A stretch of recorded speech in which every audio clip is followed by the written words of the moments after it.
Vriende, ek groet u in die wonderlike naam van Jesus Christus ons Here. Hartlik welkom by ons oggendoordenkings van Uit die Woord Digitaal. Ek is Dominee Adriaan Swart en is vanmôre vir my weer eens 'n baie groot voorreg om die woord van die Here met jou te deel. Mag die Here hierdie boodskap vir ons almal ryklik seën. Ons lees vanmôre Johannes 1 vers 9 tot 13. Die ware lig wat elke mens verlig, was aankom in die wêreld. Hy was in die wêreld. Die wêreld het deur hom tot stand gekom. En tog het die wêreld hom nie geërken nie. Hy het na sy eiendom toe gekom, en tog het sy eie mense hom nie aangeneem nie. Maar aan almal wat hom aangeneem het, die wat in hom glo, het hy die reg gegee om kinders van God te word. Hulle is dit nie van nature nie deur die drang van 'n mens, of die besluit van 'n man nie, maar hulle is uit God gebore.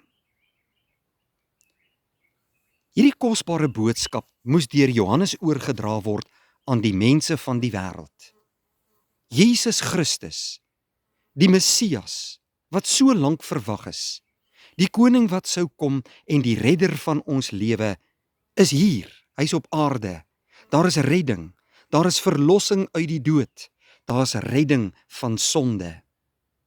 Hy het gekom vir sy eie mense, maar vers 11 sê, sy eie mense wou hom nie erken nie. Hy het na sy eiendom toe gekom, en hulle wou hom nie aanneem nie. Die Here Jesus Christus het vir alle mense na hierdie wêreld toe gekom. Hy het die hele wêreld lief, sê Johannes 3 vers 16. En hy maak die pad van redding oop na die hemel.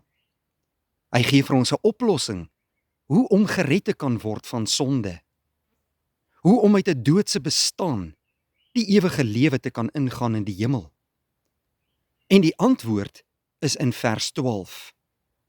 Aan almal wat hom aangeneem het, die wat in hom glo, het hy die reg gegee om kinders van God te word.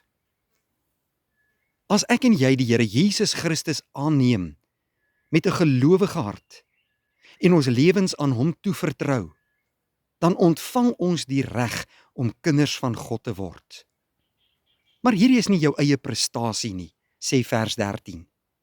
Dit is nie jou eie besluit nie, maar dit is uit God gebore. Dis die Heilige Gees wat jou hart voorberei vir die woord. Dis die Heilige Gees wat die geloof in jou hart inplant. Dis die Heilige Gees wat jou van sonde oortuig en jou na Jesus Christus toe dryf. Dis die Heilige Gees wat jou kind van die lewende God laat word. Wat 'n groot genade en wat 'n kosbare boodskap wat Johannes vandag vir ons gee. Vandag wil ek jou uitnooi, my broeder en suster. Kom na die Here Jesus Christus toe.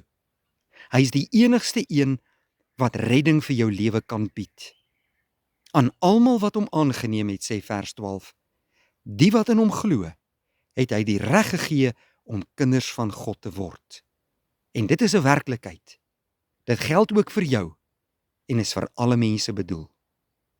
Mag hierdie boodskap vandag ons harte aanraak en ons na Jesus toe lei, die enigste een wat ons kan red en die ware verlosser van ons lewens.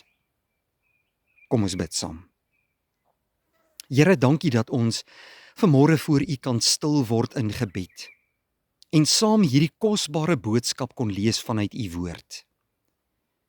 Dankie dat U die wêreld so lief gehad het, dat U na hierdie wêreld toe gekom het vir sondaar mense, om Uself vir ons te laat vasspyker aan die kruis op Golgotha. Elkeen wat in U glo, sal gered word. Daarvoor loof ons U. Dankie vir die kosbare werk van die Heilige Gees ook in ons harte. Laat ons vandag, Here, uit dankbaarheid ons lewe aan U toevertrou en gehoorsaam lewe tot U eer. Dankie vir hierdie nuwe dag. Seën dit vir ons en vul vandag ons harte met U liefde en vrede. In Jesus Christus se naam bid ons dit. Amen. Dankie vriende, 'n mooi dag.